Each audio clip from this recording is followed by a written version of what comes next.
We have a new voting team here for Prescott Indivisible. They'll be presenting later on this meeting.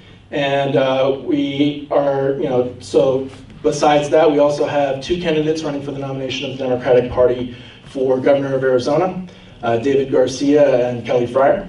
Gage and Claire from the Franz Fanon Community Strategy Center. How's it going, y'all? Hi. I'm Gage. I'm Claire. And we're here to talk to you today about a minimum wage campaign we've been working on in Flagstaff. So as some of you might know, Flagstaff, jump in at any time also. We follow each other in solidarity. We love each other. Flagstaff passed Proposition 414 in 2016, which raises the minimum wage to $15.50 by 2021. And now there's a Koch brothers initiative in partnership with the Chamber of Commerce in Flagstaff to roll back the $15.50 to $12.50, cap it at $12.50. The organization is called American Encore, and they're a Phoenix-backed corporation out of Phoenix. So they have foreign money coming in and lobbying the Chamber of Commerce to roll back not only the wage, but a lot of workers' rights have been established under Proposition 414. There's a labor enforcer. There's also tip protection under the highly controversial proposed Department of Labor bill that was going to go through under the Trump administration that would allow restaurant owners to have ownership over the tipped workers' tips. And so 414 offers tip protection in addition to raising the minimum wage for everyone in the industry. And so we have been working on this, it's called the Living Wage Coalition and the Flagstaff Needs a Raise campaign. We've been working closely with a labor organizer, Joe Bader and Eva Pitsova, who have put forth the Proposition 414. And this is one of the only places in the country, one of the only cities in the country where the one fair wage has passed and stayed for almost 2 years now. And we think that this is a Coconino County issue, but this is also a state issue, and this is a national issue. This is at the forefront of labor issues right now, and we believe that everyone who cares about workers' rights and everyone who cares about increasing the material conditions of working families in the state of Arizona should be a part of this and know about this campaign. So we are part of an initiative to mobilize 40 people and 5 organizations to come up with us on a call to action day on May 5th to go door knocking and hanging door knockers, doing a scare tactic with the opposition. So we're gonna all be wearing orange t-shirts. I'll trade you skills. I'll take you if you'll take me. Okay, this sounds great. Yeah, scare tactic. I mean, we're all gonna be wearing orange and just like to show a huge presence up there to show them that we really are organized around this and that we really are committed to educating folks and like dispelling their Sustainable Wages Act. If a member of Chamber of Commerce can't drive downtown without seeing a person in orange, which is the color of the campaign, that's terrifying to them. They have no idea we're this organized and this committed to preventing the repeal. And yeah, we just think it's important to work on. So we have a sign-up list up here.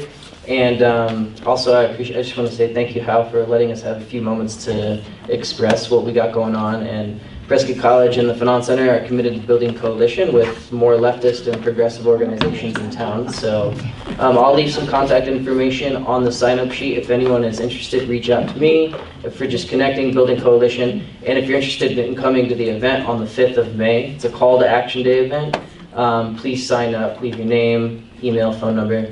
That's all we got for you. Thank you very much. Thank you.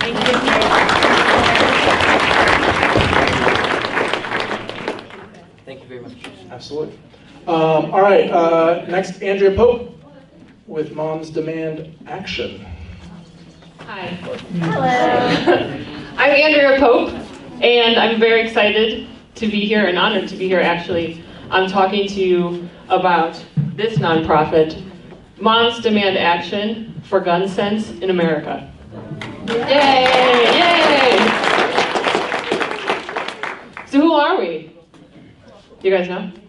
We are the nation's largest grassroots organization that is fighting against gun violence in America with chapters in all 50 states. There's over 3 million volunteers. It's a big deal. So what does this nonpartisan group stand for? Well, yeah, that's funny. We stand for closing the deadly loopholes that allow dangerous people access to dangerous weapons. What a concept. Oh, what a concept. We stand for reasonable limits to where, when, how loaded firearms can be in public spaces. Yeah, I agree with that, yeah. We stand for a culture of gun safety. We stand for educating families on how to safely lock up their weapons, educating people on how to talk to children about gun violence, educating all of us together on debunking some of the myths out there about gun violence and gun deaths in the United States.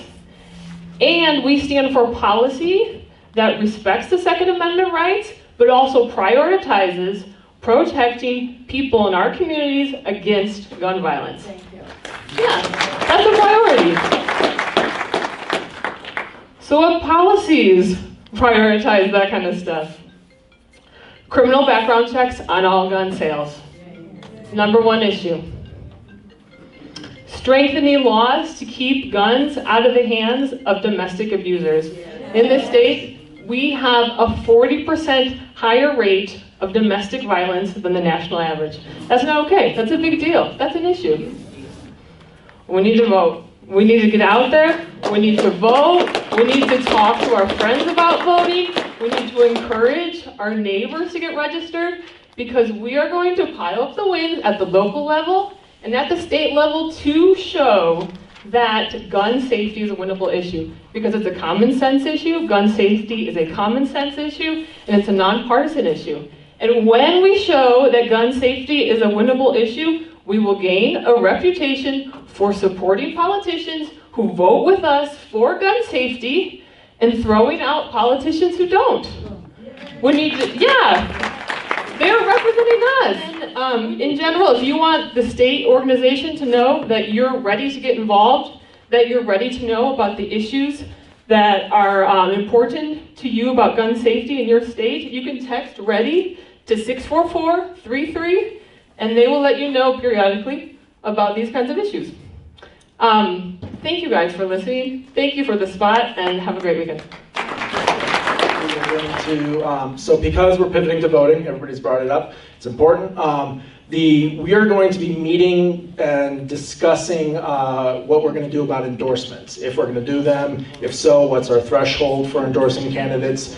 And so we're going to do that on Monday, the 9th of April, that's this coming Monday, at 6 p.m. So if you want to be involved in, we've got guidelines for our group, you can find them on the website. If you want to be involved in modifying the guidelines and putting in a spot on what we're going to do for endorsements, please come join us. What we're going to do is come up with a plan for that and then present it to the general meeting probably next week. I wanted to touch on what our teams are doing because I touch on this sometimes, but I want to make it clear, like, this is not where the action is, right? This is like a nice meeting to kind of get together and talk about what's going on and like check in on what other teams are doing and like hear from some cool candidates, hear some new things, get some announcements. But the real stuff, the volunteering, the activism, the phone calls, the postcards, the rallies, the planning, the organizing, all that stuff happens at the team level. So I'm with the brand new group that is the Prescott Indivisible.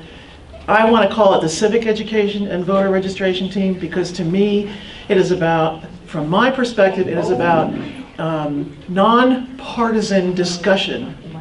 Not just about voter registration, but also about voter participation. And voter participation at every level, bottom up, because change happens bottom up, it doesn't happen top down. So there's a lot of different ways to look at voter participation, but to me it really is not about politics. When I go and talk to a group and run a voter education table, run a voter registration table, I will ask you, do you vote? And if you say yes, I'll say thank you very much for your participation. I'm not going to ask you who you vote for. I'm not going to ask you about your values. That's not my issue. I want to make sure that this is a country that understands that it takes all of us to put our effort and our voice into the process. One-to-one, man, it works. Face-to-face, it works. Talk to people, remind them that it doesn't work without them. Remind women that until we have 50% of participation among women at the judicial, the legislative, and the legal levels, not a damn thing's gonna change. So make sure that you get people out to participate. There's 1,000 different ways. You don't have to give me 50 hours a month. 3, 1, I'm good with that. But let me know who you are, let me know when you are able to help, and I can't wait to work with you. So, any questions? Thank you. I hope that each and every one of you is already involved or gets involved in one of these teams, gets involved in some kind of action on this stuff. Because coming here is awesome and voting is awesome, and please at least do that. But write emails, send text messages. If you can't walk around or do other stuff like that, man, Facebook posts, you know, like convince a convincible friend, if that makes any sense. Not the unconvincible ones, those are just wasting your time. But like convince somebody who can, you know, like, I mean, if there's one assignment I could give all of you guys, besides getting involved in action, is just one person. Just convince one person to like get on board with this stuff, to vote in November, or maybe if they're a Republican friend, not to vote in November. Just convince one person to like, to move this thing forward. Because if you just do one, everybody here does one, that's a lot of people. That's a lot of people. So I hope you guys get involved. I hope you guys do some of this stuff. If you missed anything, the team reports are up here. You can have contact information for everybody. Every team has volunteer needs. Every team has the stuff listed up there, so you're welcome to grab one of those and take it on your way out of here. And thank you guys very much for coming.